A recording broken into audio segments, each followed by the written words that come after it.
है स्मिता जी ने ऑर्गेनाइज़ किया है बेखौफ बातें, जहाँ पे अलग अलग मुद्दों पर बात होती है। और मेरा जो विषय था वो था अबाउट सीनियर सिटीज़न केयर, वरिष्ठ नागरिकों के किस तरह से हम लोगों को ध्यान रखना चाहिए और क्या समस्याएं उनको आती हैं।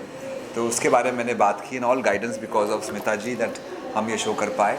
ये मेरा तीसरा एसोसिएशन है बेखौफ बातों के साथ में।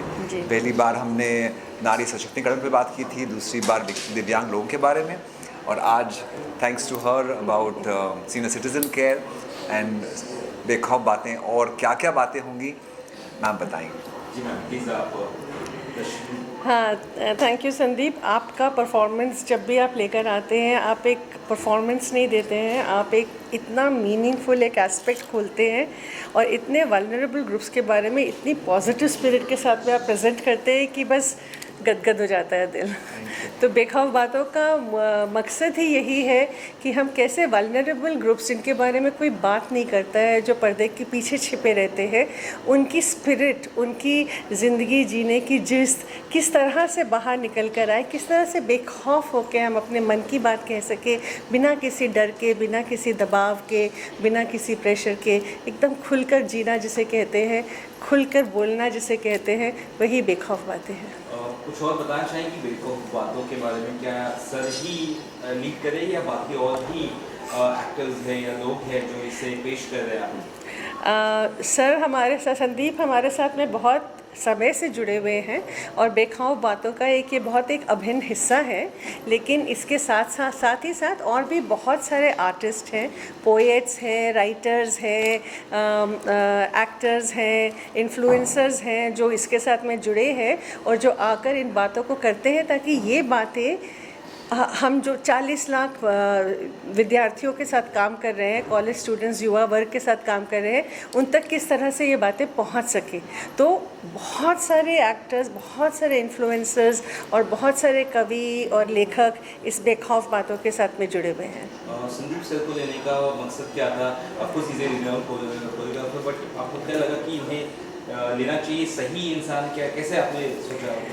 संदीप सर के बगैर मैं बेखौफ बातों के बारे में सोच नहीं सकती हूँ, क्योंकि ये जब आते हैं और ये जिस तरीके से बेखौफ बातों को बेखौफ तरीके से प्रस्तुत करते हैं और इनकी जो बात जिस तरह से दिल को छू जाती है और जितने मुद्दों पे ये बात करते हैं वो कैसे सीधे सीधे दिल में उतर जाते हैं, तो ये बहुत सारा युवा वर्ग के लिए समझना इन मुद्दों को बहुत सरल हो जाता है। बहुत सहज भाव से बहुत गहरी और गूढ़ बातें कर जाते हैं।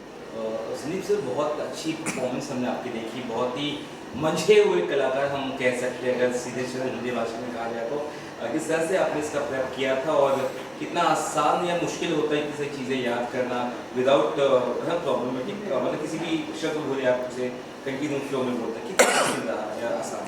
वेल, सीनियर सिटीजन्स के साथ में तो मैं बहुत सालों से काम कर रहा हूँ और ये जो उनकी तकलीफ़ें हैं, उनका जो खुशी है, उनके गम हैं, वो हमेशा मुझसे शेयर करते रहते हैं वो लोग। तो मुझे लगा ये अच्छा मंच है इसके बारे में बात करने का। रिसर्च थोड़ी बहुत करनी पड़ी कि कितने हमारे पूरे वर्ल्ड में कितने सीनियर सिटीजन्स हैं, हमारे देश में कितने हैं, कितने ओल्ड एज होम्स हैं, और ये सब जो आंकड़े होते हैं वो सब रिसर्च किया। पर लेकिन जो बात मैंने की वो मेरे एक्सपीरियंस से की और मैंने जो भी बातें की वो मैंने सुनी लोगों से और वो सुनी बातों को मैंने आगे पेश किया है।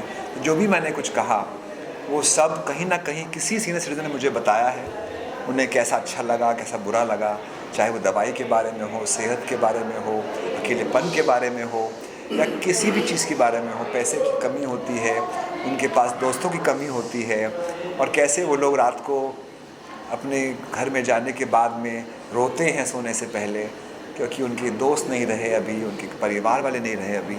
तो ये सब बातें मुझे रोज़ सुनने को मिलती हैं, तो मैं जब सुनता हूँ तो उसको आपको आके बताता हूँ। सर, कितना चैलेंजिंग था आपके लिए? आर्थिक, शारीरिक, मानसिक तीनों रूप से टूटे हुए तो नहीं कह सकते, बट वीक रहते हैं सीनियर सिटीजन। किसी के बच्चे छोड़ जाते हैं, किसी को बीमारी होती है, जैसे आपने बोला कि 3 इसके रिप्लेसमेंट हो चुकी है नी की, और फिर भी आपने यहाँ डांस किया।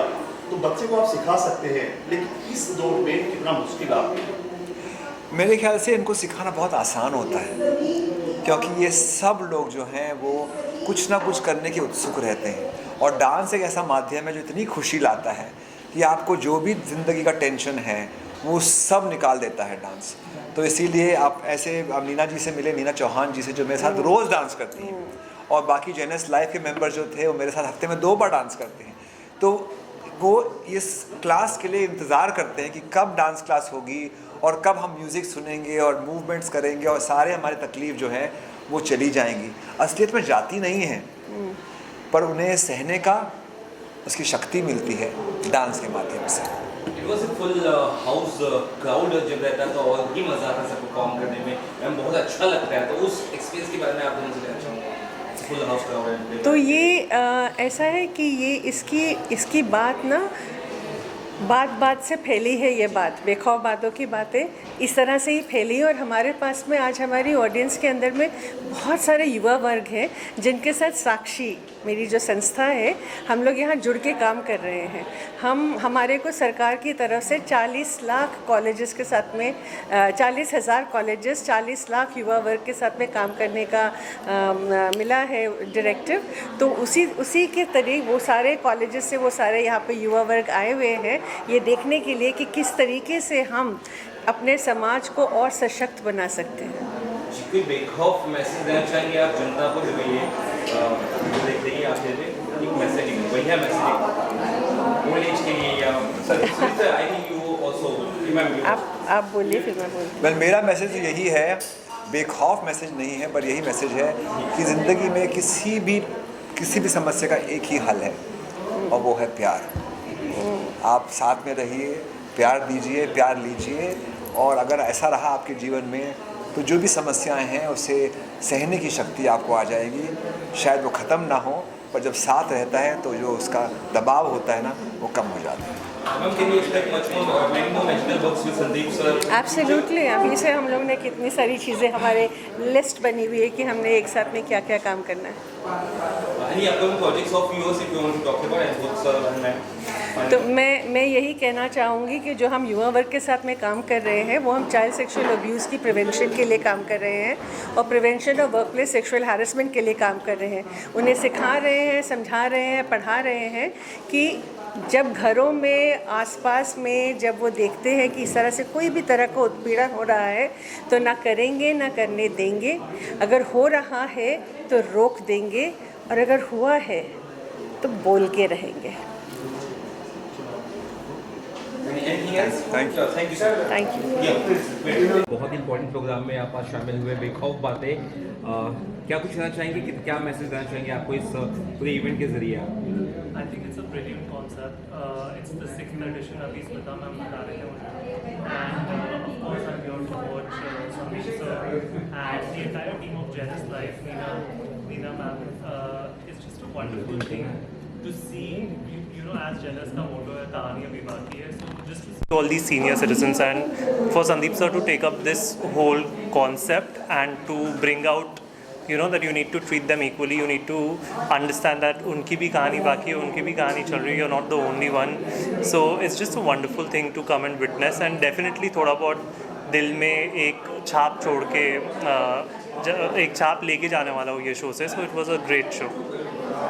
That's about संदीप सर, उनका जो काम है मूवी कोरियोग्राफर, वो इतना अच्छा एक्टिंग भी करते हैं, उनकी परफॉर्मेंस कितनी अच्छी लगती है? उनकी परफॉर्मेंस हमेशा अमेजिंग रहती है. I have seen so many of his live shows. Apart from being a choreographer, of course he is a dancer, he is a performer, and he is been doing this for eons, even before I was born. So it's just a pleasure every time to watch him, and there's so much to learn from him as well. He's my mentor. So obviously whenever I look at him on stage or whenever I see him on TV, I always learn something new from him. So what's next in the kitty of yours? क्या कुछ आ रहा है आपका, क्या कुछ projects हो रहे हैं, तुम बता चाहेंगे? I'm currently working on an OTT show. We are halfway through it, and just really excited for it to finish and for it to come out. Thank you so much. Thank you.